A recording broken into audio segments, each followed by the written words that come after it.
Peregrinación a un nuevo encuentro con Dante y las tres beldades. Estación 50. Encuentro con Moderata Fonte y el feminismo. Llegamos a la quinta explanada a esa hora en que al viajero le apremia el recuerdo de seres queridos lejanos y en que la soledad y el corazón enternecido despiertan el deseo de un encuentro de amor. Así me sentí yo, pues comenzaba a caer la penumbra y no percibí sonido alguno. Concentrando la mirada, pude distinguir una multitud gigantesca de mujeres, algunas sentadas, otras tendidas en el césped. Vi que una de ellas se ponía de pie y hacía señas para que le prestaran atención. Entonces, ese espíritu femenino comenzó a recitar con voz fuerte, clara y segura un soneto, mientras las otras almas escuchaban con gran recogimiento. Libre mantengo mi corazón en el pecho, no soy sierva de ninguno, solo soy mía. Me alimento de sencilla cortesía, me enaltecen la virtud y la pureza. Mi alma cede ante Dios solamente, y aunque está envuelta en humano velo, desprecia del mundo la perfidia que engaña y humilla a la mujer sencilla.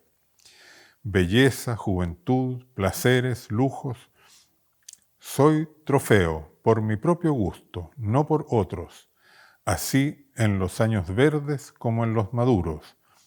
La falacia del hombre no me interrumpe. No me engañan con riqueza, fama ni gloria, ni en esta vida ni después de muerta. Vayamos a reunirnos con esas sombras, me dijo el maestro, que probablemente estarán contentas de conversar con nosotros. Avanzamos mirando atentamente el sendero para no tropezar con alguna piedra. Cuando ya nos disponíamos a entrar, de la multitud se levantó un gran grito: ¡Serpientes! Alertado por el anuncio de serpientes, yo sentí mucho miedo e ignorando por dónde aparecerían, me coloqué a espaldas del maestro buscando refugio. En ese momento se presentaron ante nosotros dos mujeres guerreras provistas de grandes espadas de fuego torcidas, cuyas vestiduras semejaban a las de las amazonas de que hablaban las antiguas leyendas griegas. Yo estaba aterrorizado, pero mi maestro se dirigió hacia ellas con dulzura. Les explicó el motivo de nuestro viaje y la importancia que tenía para mí el encuentro con las sombras que habitaban la explanada. La ternura del poeta, el tono varonil de su voz y la poesía de su hablar hicieron que las amazonas bajaran la guardia y enfundando las espadas nos acompañaron hasta donde se encontraba la mujer que había recitado el soneto y la multitud que la había escuchado. Cuando llegamos, ya había oscurecido, pero no tanto como para no distinguir que las mujeres llevaban el pecho al descubierto y que nos miraban vigilantes, en parte recelosas, en parte anhelantes. La dama que había recitado el soneto era tan hermosa que quedé prendado de su lozanía y belleza. Pero sabiendo que era sombra desencarnada, me contuve y permanecí a 3 pasos de distancia, tal como hizo Dante. No podré olvidar el placer que me produjo solo mirar esa alma deliciosa. Sucedió entonces algo extraño que no logro comprender. Los ojos de la mujer se posicionaron de los míos durante un lapso de tiempo que no sé si fue un instante o una eternidad. Ella dibujó un signo en el aire con su mano izquierda y no sé qué más pasó, pues no guardo ningún recuerdo. Al volverme la conciencia, hacía ya más de 2 horas que había salido el sol y vi que a mi lado se encontraba solamente el maestro. Le pregunté: ¿qué me sucedió? ¿Y dónde está esa mujer? No te preocupes, me dijo, pues seguimos en el buen camino. Anoche caíste dormido sobre un lecho de flores y cuando en el sueño te encontrabas en lo más hondo de tu espíritu, me entretuve hablando con ese espíritu tan inteligente y bello. Dijo llamarse Modesta Pozzo y que vivió entre 1555 y 1592 en Venecia. Me contó que en vida escribió con el seudónimo de Moderata Fonte 2 libros, El mérito de las mujeres y La justicia de las mujeres. Después, esa interesantísima y hermosa mujer me pidió que le permitiera llevarte con ella, para que se abreviara tu camino, me dijo, y que solo deseaba regalarte en sueños una experiencia que no debieras olvidar cuando regreses al mundo de los vivos. Yo no tuve objeción que poner, y entonces te tomó de la mano y los seguí con la mirada. Al amanecer, te dejó en este lugar sorprendente, rodeado de mar y de canales y de una belleza extrema. El lugar me pareció diferente al de la noche, o tal vez no lo había distinguido por la penumbra. Si no era Venecia, parecía su reflejo perfecto. Entonces comencé a recordar.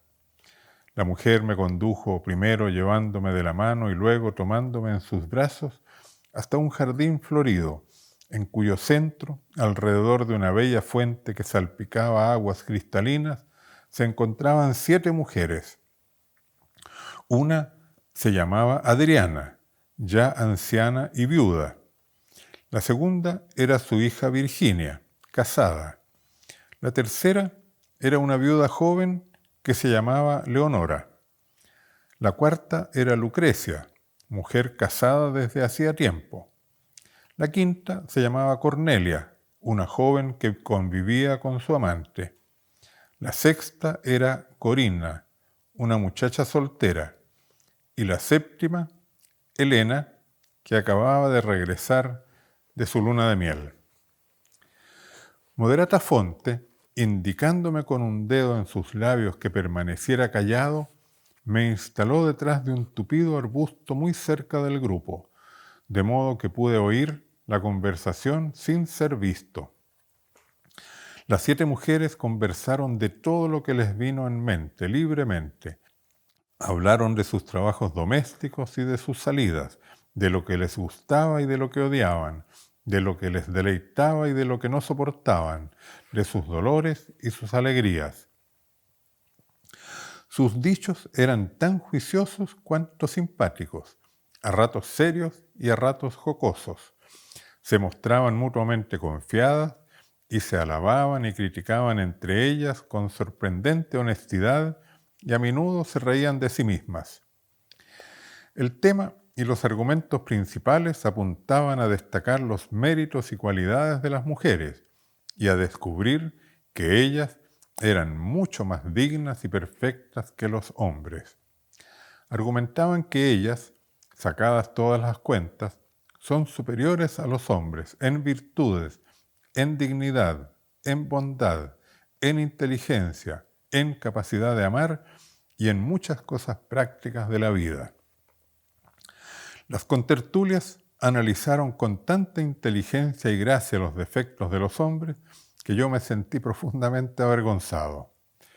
Después se centraron en numerosos aspectos que ponen de manifiesto la condición desmedrada en que se encuentra la mujer, especialmente en el matrimonio y en el trabajo. Es imposible para mí recoger aquí todos sus dichos, pues como aquello me ocurrió en el sueño, pronto lo olvido. Pero recuerdo algunas cosas que dijeron, como estas. Cornelia: en verdad nunca estamos tan bien como cuando nos encontramos solas, considerando qué bella cosa es la libertad. Feliz la mujer que pueda vivir sin la compañía constante de un hombre. Leonora: la esperanza de encontrar un hombre que nos deje ser libres es una ilusión. Yo estoy feliz de ya no tener un hombre que me comande. Volverme a casar, salí de esa servidumbre y quieren que vuelva a someterme a un marido. Adriana: no niego que haya algunos hombres valiosos que tengan buenos hábitos, pero ha sido porque alguna mujer se los ha enseñado, sea su madre, su hermana, su mujer o su sirvienta, y que con el tiempo alguna cualidad de ellas se les ha contagiado. Lucrecia.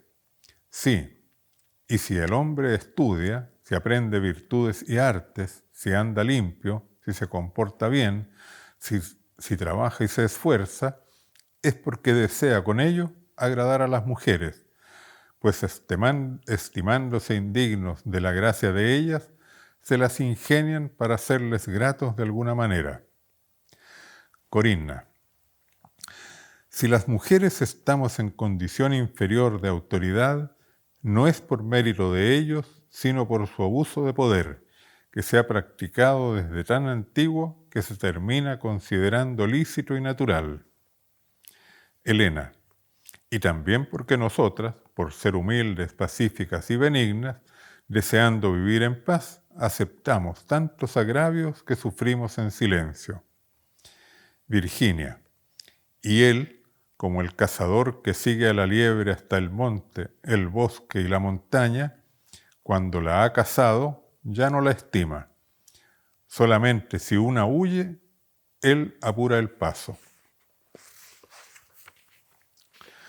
Al final, hablando medio en serio y medio en broma, fueron imaginando una sociedad en la que cada mes los hombres sufrían un castigo relacionado con las injusticias que les cometen a ellas cada día, con la intención de hacerlos recapacitar.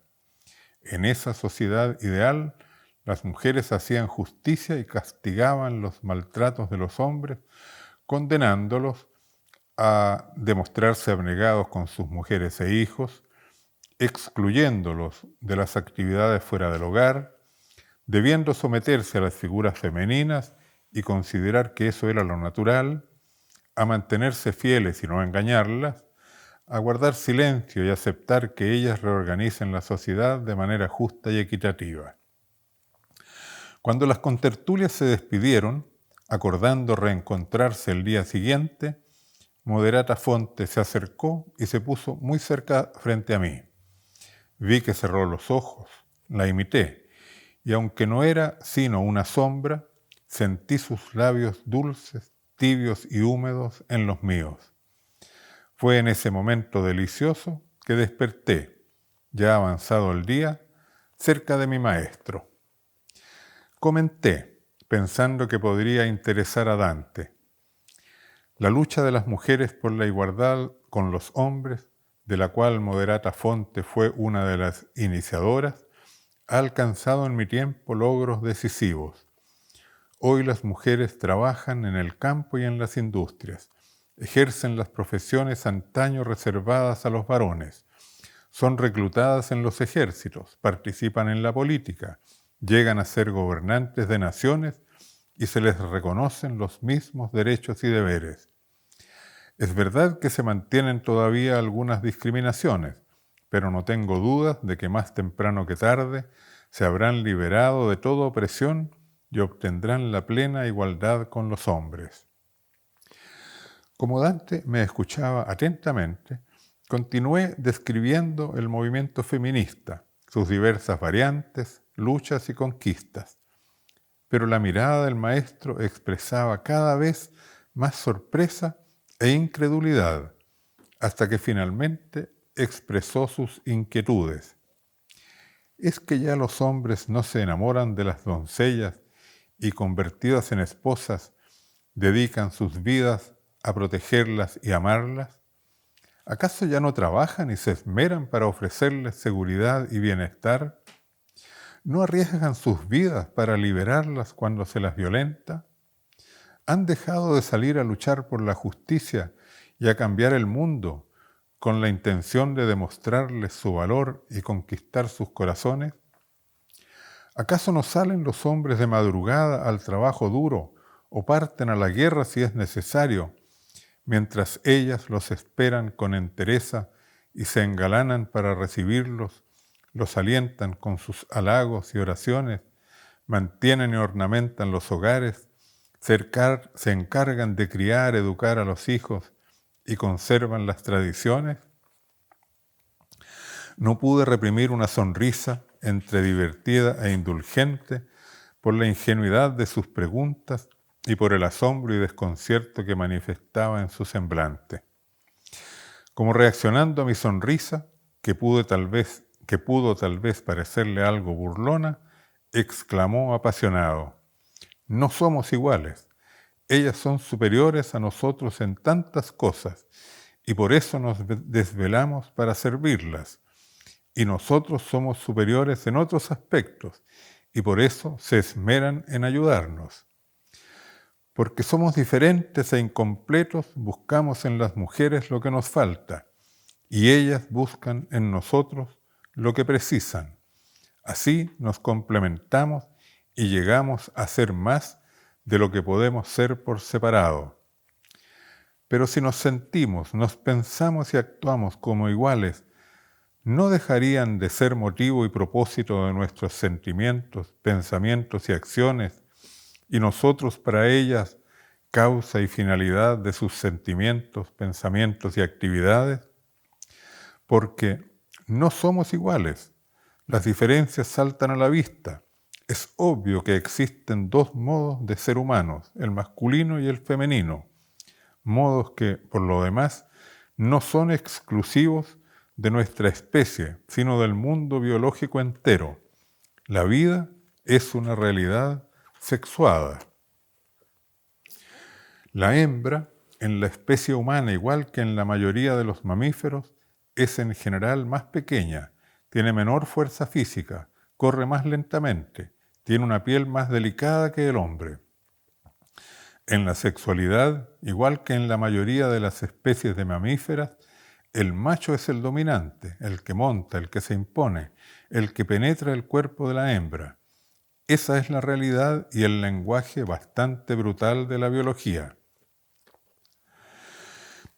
Pero entre el hombre y la mujer existen más semejanzas que diferencias, protesté.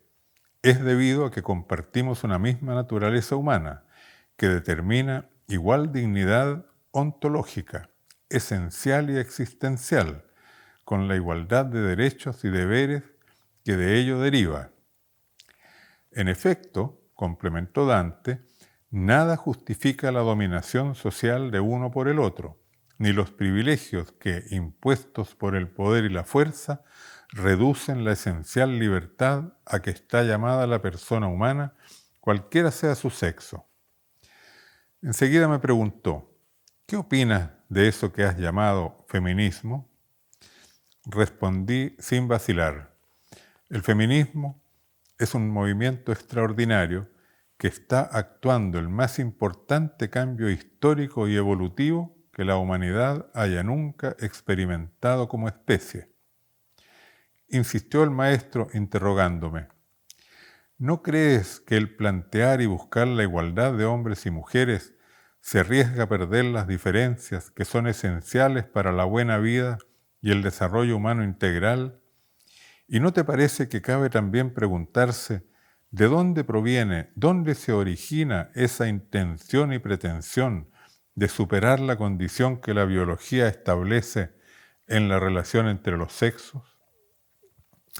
Era evidente que Dante interrogaba desde la cultura medieval en que vivió, y sin embargo expresaba un modo de sentir y de pensar que todavía se encuentra muy difundida en tantos países. Me esforcé, por eso, en dar una respuesta clara y precisa. Cuando el feminismo reivindica la igualdad de géneros y la superación de toda forma de dominación machista, está planteando una rebelión contra las estructuras económicas, políticas, sociales y culturales dominantes que han asignado un lugar desmedrado a la mujer. Eso se entiende y es enteramente justo y necesario. Pero mi pregunta va más allá, dijo Dante, porque me parece que el feminismo busca algo más radical, más profundo, como si fuera una rebelión de las mujeres contra la situación en que la biología y la naturaleza han puesto al género femenino. Yo estaba sumamente extrañado por el tenor de este diálogo en que parecían haberse cambiado los roles del maestro y del aprendiz. Esto me hacía difícil responderle. Entonces Dante, notando mi perplejidad, me explicó sonriendo: querido amigo, mis preguntas son necesarias y con ellas solo pretendo llevarte a un nivel de comprensión más profundo del gran tema que estamos abordando. Préstame atención, pues sabes que, si bien fui un hombre del medioevo, que por lo demás fue una grande y profunda cultura, se nos concedió después trascender el tiempo histórico y convivir con grandes maestros de la humanidad de todos los tiempos. Debo recordarte y conectar con este asunto algo que ya has aprendido en este viaje, que hay un misterio en el ser humano. Y es que, siendo el resultado de la evolución natural de la vida, los humanos no están adaptados a la naturaleza y no se conforman con lo que sería natural si fuesen seres puramente biológicos. Un hecho sintomático es que los humanos no aman la naturaleza tal como es y se esfuerzan por cambiarla. No la aman porque los limita, los condiciona y les dificulta ser como quisieran. Anhelan desde lo más profundo de sí trascender el orden natural, volar.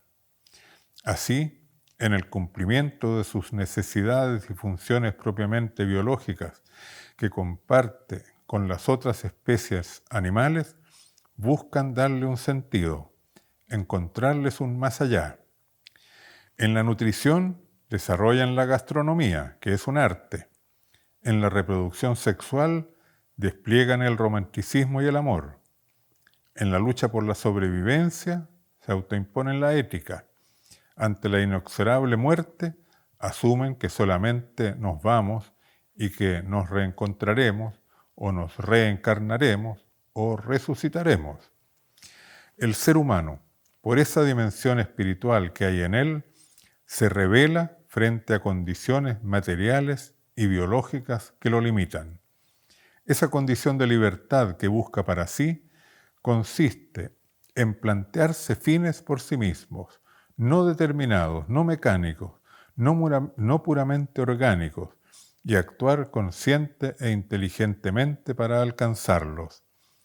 Al rebelarse con la desigualdad en que la biología ha puesto a la mujer, al luchar contra la posición dominante del macho en las relaciones de género y al buscar superar el vínculo biológico especial con la prole, en que la biología establece que la mujer amamante y que las crías tiendan a mantenerse cerca de la madre, el feminismo constituye un fenómeno de naturaleza moral y espiritual.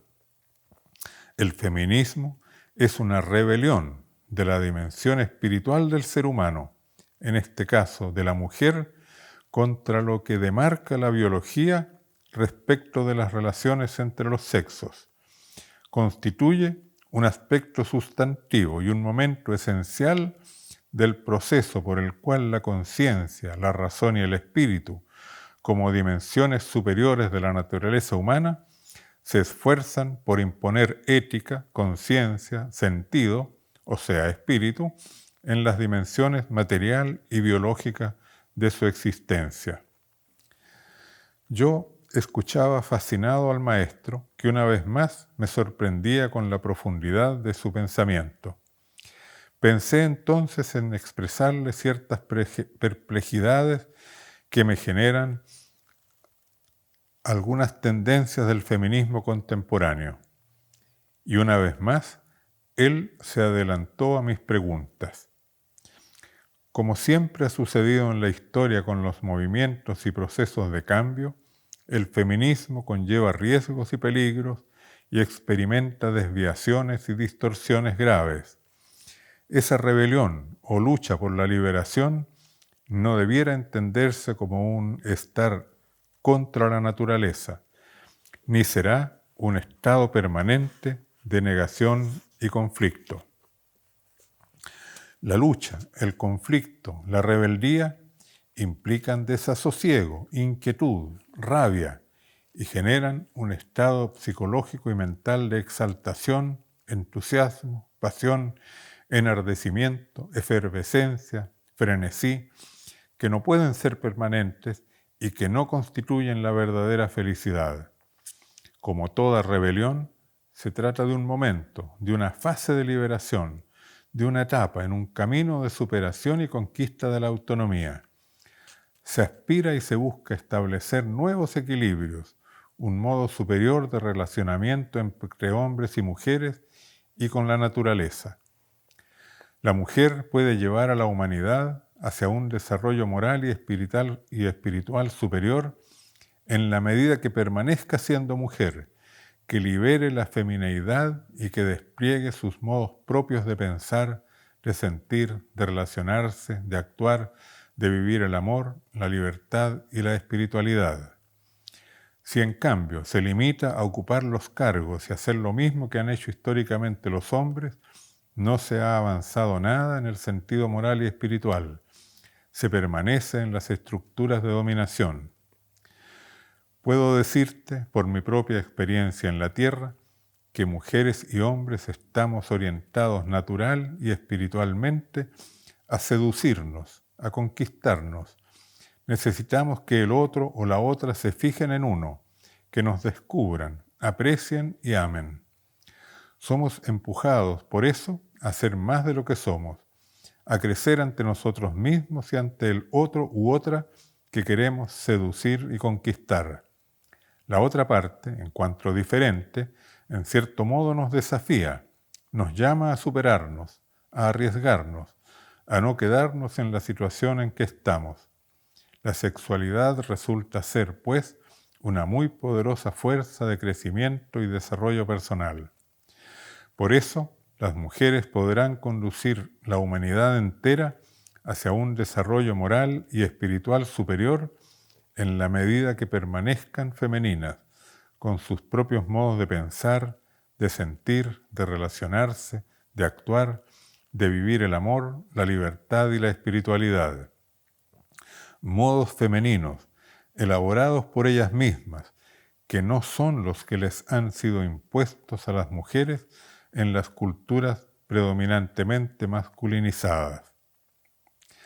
El maestro guardó silencio, y como me pareció que esperaba que dijera algo, comenté: se realizará de ese modo un verdadero cambio civilizatorio, la transición hacia una civilización nueva, mejor, superior a cuantos han existido anteriormente, en cuya creación y desarrollo las mujeres y los hombres expresarán en plenitud sus potencialidades y cumplirán sus más altas expectativas.